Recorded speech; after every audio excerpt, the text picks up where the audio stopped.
Greetings and beyond the new, ladies and gentlemen. My name's Dermy Wormy and I'm back with another video, and today we're talking more Doctor Who because right now ratings aren't really that great. I know a lot of people are trying to come out here and say that, oh my gosh, after the latest episode, ratings are at an all-time high. We definitely saw a boost, but people are failing to remember that there was the FA Cup final that was actually playing just before this, and then shortly after we were going to have Eurovision. So yeah, a lot of people tuned in at the very beginning because the FA Cup was still on. A lot of people tuned in at the very end because, well, Eurovision was on. Furthermore, a lot of this has actually started stirring up again because of a recent article from The Sun stating, "Exterminated! Doctor Who's wokest ever lead star Ncuti Gatwa exits after just 2 series, with show to be paused after ratings nosedive. Insiders believe a streaming giant which has pumped in millions will not renew its deal." Oh no! What happened? Now, a lot of this actually boils down to the fact that Ncuti Gatwa decided to decline coming out for the UK when it came to Eurovision and refused to announce winners and stuff like that. And following that choice, the BBC decided to cut ties with him and fired his ass. And honestly, I'm not putting a whole lot of stock in that one, mainly because I have no proof for that. There's no real evidence to support that. Also, the BBC did come out here and say that Ncuti Gatwa did not get fired, but they did not confirm whether or not he will still be playing the Doctor. But that's the key thing here, is whether or not Doctor Who's actually going to be moving forward. And let's be real honest, everybody,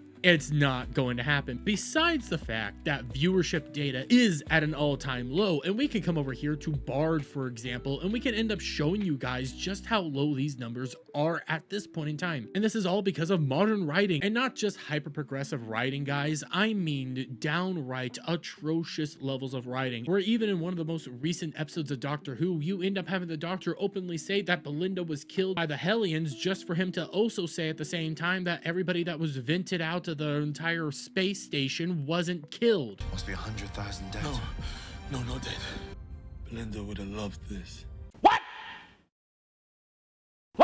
But furthermore, we can even compare this season's ratings to last season's ratings, and you can still see the exact same pattern going on. So the idea that Doctor Who's on the verge of getting cancelled isn't out of the realm of possibility, especially with the viewership data we're seeing right here. There's no justification to continue funding it and to have it continuing moving forward into the future. But outside of the viewership data, we have other evidence to support the fact that Doctor Who is not going to be continuing past this season. And one of the big keys to this is the sole fact that Russell T Davies, the current showrunner for Doctor Who, is going to be going over to Channel 4 and producing shows over there for the time being. He will not be making shows for the BBC, and he's not going to be working on Doctor Who prior this season. Other evidence to support the notion that Doctor Who's actually on its way out is that Ncuti Gatwa is actually going to start doing plays again at West End. Furthermore, in an article from January 6th of 2024, Ncuti Gatwa openly said that he wants to go back to theater and that's where he's most comfortable at. On top of that, we've had reports over reports of nobody being committal for a 3rd season. And you can have BBC coming out here over and over again saying that they're not committing until the end of this season to whether or not they're going to do a 3rd season. But the sad reality is current Doctor Who is actually being funded primarily by Disney, and that one of the key reasons for doing this Disney deal was actually because the BBC wanted the show to be just as pretty as things like Star Wars or Stranger Things. But the thing is, we haven't heard a single peep out of Disney on whether or not they're going to continue this Disney deal. Mind you guys, Disney only ordered 26 episodes from Doctor Who, and when you look at how many episodes of Doctor Who has Disney actually run thus far, it actually starts painting a very interesting picture, because we can come back all the way over here to the 60th anniversary special, in which Disney got all 3 episodes, including this Christmas special, which was integral for Ncuti Gatwa's first official outing as the brand new Doctor. Well, that's 4 episodes right there. What about Ncuti Gatwa's first official season? Well, that's 8 total episodes for that season, and then 1 Christmas special. That ends up accounting for 13 episodes in total. And when you take into account that the current season that we're on in Doctor Who right now is 8 episodes long, and they've already admitted that there will not be a Christmas special this year, that accounts for 21 of the total episodes that Disney actually purchased. Now, I know people in the comment section right now are furiously typing on the keyboards that the war between the land and the sea is coming up here shortly, and that proves that Doctor Who isn't done. Well, actually, when you take into account the total number of episodes the War of the Land and the Sea has, that's 5 episodes right there. So for those of you who need some help with some simple addition right there, what's 21 plus 5? That's 26. That accounts for every single episode that Disney purchased from the initial deal. So now you have the fact that Disney's not wanting to renew their contract with Doctor Who. You also have the realization that the BBC is the sole reason they even got that contract with Doctor Doctor Who. And their sole justification was because they wanted it to look pretty and they needed the additional money in order to actually help fund it and produce it. But if Disney's no longer a part of it, what are they going to do for the funding? How are they actually going to end up funding Doctor Who moving forward? There's no money to account for that. And I know a lot of people right now who love Doctor Who don't understand basic economics, but let me spell this out for you as cleanly as possible. No money equal no show. You still need money to produce product, and if you got no monies, that means you got no show. Dude, I don't get it. I don't get it either. But furthermore, I also have another piece of evidence to show that Doctor Who is on its way out, and it's from Russell T Davies' own mouth. Russell T Davies hints Doctor Who might go away for a while again. Davies previously said he's dying to find out if the show will come back. Case closed. He openly already admitted that the show's going on a massive hiatus. They don't know if it's actually going to continue moving forward. You have multiple sources openly saying that nobody's committing to a third season. BBC's openly said that they're not committing to a third season just yet because they need to see how season 2 does. Then ultimately they'll say they need to see how the war between the land and the sea do, and so on and so forth, because they're going to keep kicking this can down the road as long as they possibly can, because they don't want to admit that they openly killed off one of the key aspects to UK culture. And how did they manage to do that, you might be sitting there asking? Well, I can go through numerous examples of this, such as Doctor Who's lead Ncuti Gatwa says series will definitely address protagonist's new race, feature episode inspired by actor's very leftist liberal bubble. By the way, those are all quotes directly from Ncuti Gatwa. We also have Millie Gibson coming out here and saying upcoming episodes will attract a lot of Gen Z, feature many controversial elements, because her sole reasoning for why Gen Z would actually tune in to watch Doctor Who was the fact that they had trans and queer people. Are you joking? And we even have the current companion, Varda Sooth, coming out here saying that she's proud that the show is being called woke and hyper-progressive right now. She thinks that that's a sign that they're doing the right thing. God, it's like you just use words you hear randomly to try and sound smarter. But furthermore, outside of propaganda and the messaging and everything like that, we can take a look at the writing. And I already gave you an example from the recent episode of Doctor Who, but why don't I compare two key things right here? I'm going to be taking the speech that the Doctor gave to Rose during episode 2 of New Who's era, in which he says, You lot, you spend all your time thinking about dying, like you're gonna get killed by eggs or beef or global warming or asteroids. But you never take time to imagine the impossible, that maybe you survive.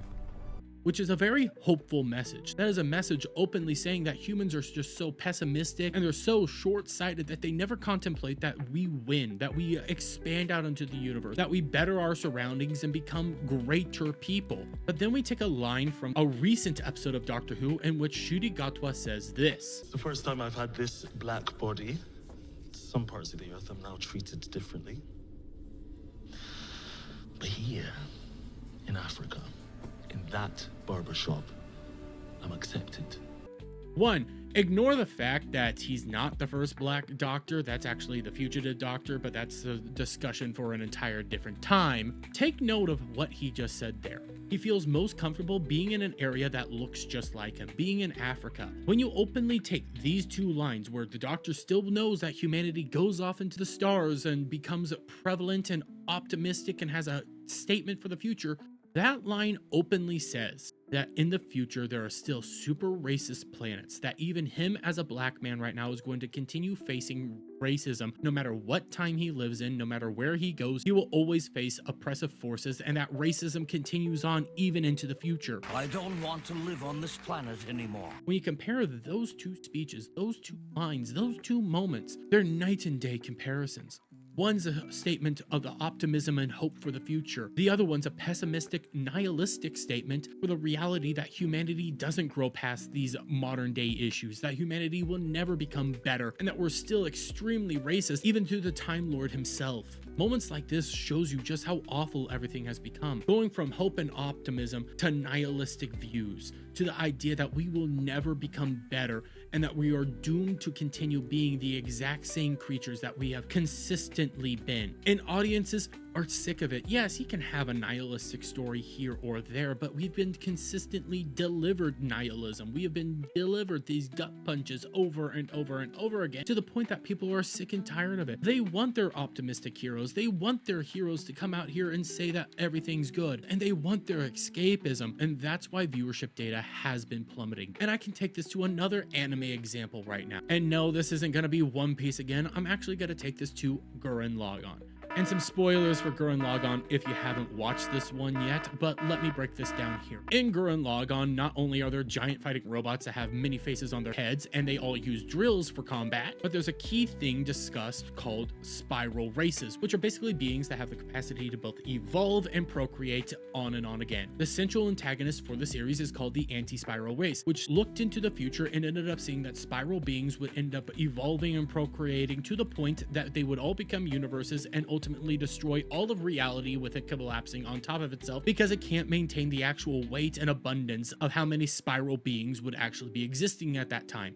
Where our main character ends up fighting back by using the spiral power to help prevail, but also said that we are hopeful beings, that we will prevail no matter what, and doesn't matter what's standing in our way. If we're going to end up becoming giant galaxies that ultimately destroy all of reality, we'll deal with that then, but in the meantime, we have the right to move forward. That's a story of hope, that's a story of optimism, and that's a story that people want nowadays. People want to aspire to be great again. People want to move forward and keep doing wonderful things, and all they're getting with Doctor Who is nihilism, depression, and we're seeing as the storytelling gets worse and worse, the messaging is just getting stronger. That's why the audience has inevitably left, and that's why we are at this point where Doctor Who is on the brink of getting canceled. But hey, that's just my take on all this. Let me get your guys' thoughts on all this down in the comments below. If you like this video, please give it a thumbs up, share it out with friends, hit the subscribe button, and hit that notification bell for every time I put out a video and go live, guys.